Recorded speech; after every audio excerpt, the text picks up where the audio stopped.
Hi friends, welcome to Aari Wonders. This is our channel first video. இதில் ஆரி frame எப்படி fix பண்ணுறது, அந்த ஃப்ரேமில் துணி எப்படி அட்டாச் பண்ணுறது தான் பார்க்க போகிறோம். இது வந்து ஒரு இரும்பு ஃப்ரேம். நமக்கு வந்து இதுக்கு அட்டாச் பண்ணுறதுக்கு 4 கால் கொடுத்துருக்காங்க. இந்த ஃப்ரேம் ஒரு இன்ச் பார்த்திங்கன்னா ஒரு 18 இன்ச் ஃப்ரேம். இதை அட்டாச் பண்ணுறது ரொம்பவே ஈஸி. வாங்க பார்க்கலாம். இந்த ஃப்ரேம் பார்த்திங்கன்னா நான் வந்து சவுகாப்பேட்டில் தான் வாங்கினேன். இதோட ரேட் வந்து 350 rupees. இதே நான் வந்து ஆன்லைனில் வந்து பர்ச்சேஸ் பண்ணலான்னு பார்க்குறப்போ அதோட ரேட் வந்து ரொம்பவே அதிகமாக இருந்துச்சு. நீங்கள் நேர்லேயே போய் வாங்கலாம் தான் நான் சஜஸ்ட் பண்ணுவேன். இந்த ஃப்ரேமை நல்லா டைட் பண்ணுங்க. நம்ம என்ன தான் டைட் பண்ணாலும் நம்ம ஒர்க் பண்ணுறப்ப இது கொஞ்சம் ஆழ தான் செய்யுது.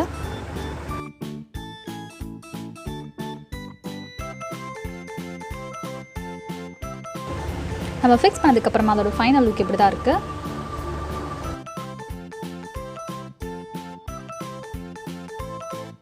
இந்த ரிங்கை இப்படியே யூஸ் பண்ணாமல் அது கீழே இருக்கிற ரிங்கில் வந்து ஃபுல்லாக வந்து ஒரு நாடாவை எடுத்து ஃபுல்லாக சுற்றிட்டு அதுக்கு மேலே வந்து நம்ம துணியை ஃபிக்ஸ் பண்ணும்போது நமக்கு க்ளோத்தில் வந்து எந்த ஒரு டேமேஜும் இருக்காது. ஏன்னா நம்ம இழுப்போம் இல்லையா, அப்போ வந்து டேமேஜ் வரதுக்கு சான்ஸ் இருக்குது. நம்ம இந்த மாதிரி பண்ணுறப்போ அதில் வந்து எந்த ஒரு டேமேஜும் இருக்காது.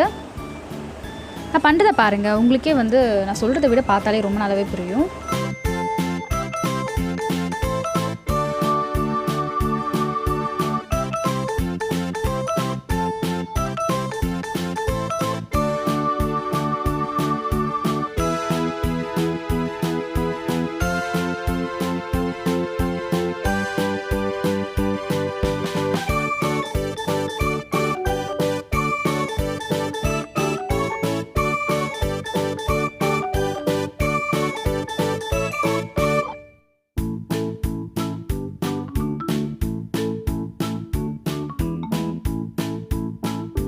இந்த மாதிரி வந்து சவுண்ட் கேட்கணும்.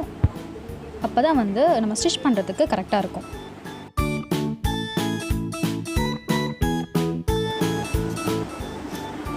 இந்த ஹெட்பேன்ஸ் வச்சு நம்ம கீழே வந்து பார்த்திங்கன்னா துணி வந்து தொங்கிட்டு இருக்கு இல்லையா, இது வந்து நீங்கள் இப்படியும் விடலாம். ஆனால் நான் என்ன பண்ணுவேன்னா எப்போவுமே வந்து இந்த மாதிரி சுருட்டிட்டு அதுக்கப்புறம் வந்து ஃபுல்லாக இந்த ஹெட்பேன்ஸ் வச்சு குத்தி விட்டுருவேன்.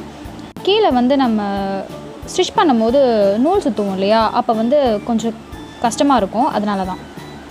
அப்புறம் இந்த சில்க் காட்டனில் பார்த்திங்கன்னா எப்போவுமே வந்து த்ரெட்லாம் வந்து வெளியே வந்து அந்த ப்ளவுஸே வந்து சில டைமில் வந்து நம்ம டிசைன் போடுறப்ப பத்தாமல் போயிடும்.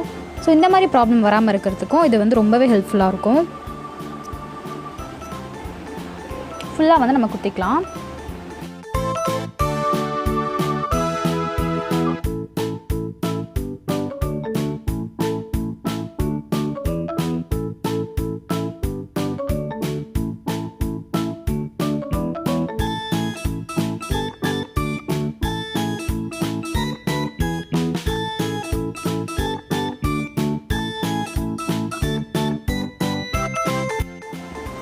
இப்போ பார்த்திங்கன்னா நமக்கு நிறைய ஸ்பேஸ் இருக்கும். கீழே வந்து கைவிட்டு நூல் வந்து ஈஸியாக சுற்றி ஸ்டிச் பண்ணுறதுக்கு ரொம்பவே ஈஸியாக இருக்கும். இந்த வீடியோ உங்களுக்கு பிடிச்சிருந்ததுன்னா லைக் பண்ணுங்கள், ஷேர் பண்ணுங்கள், மறக்காமல் சப்ஸ்கிரைப் பண்ணுங்கள். தேங்க்ஸ் ஃபார் வாட்சிங்.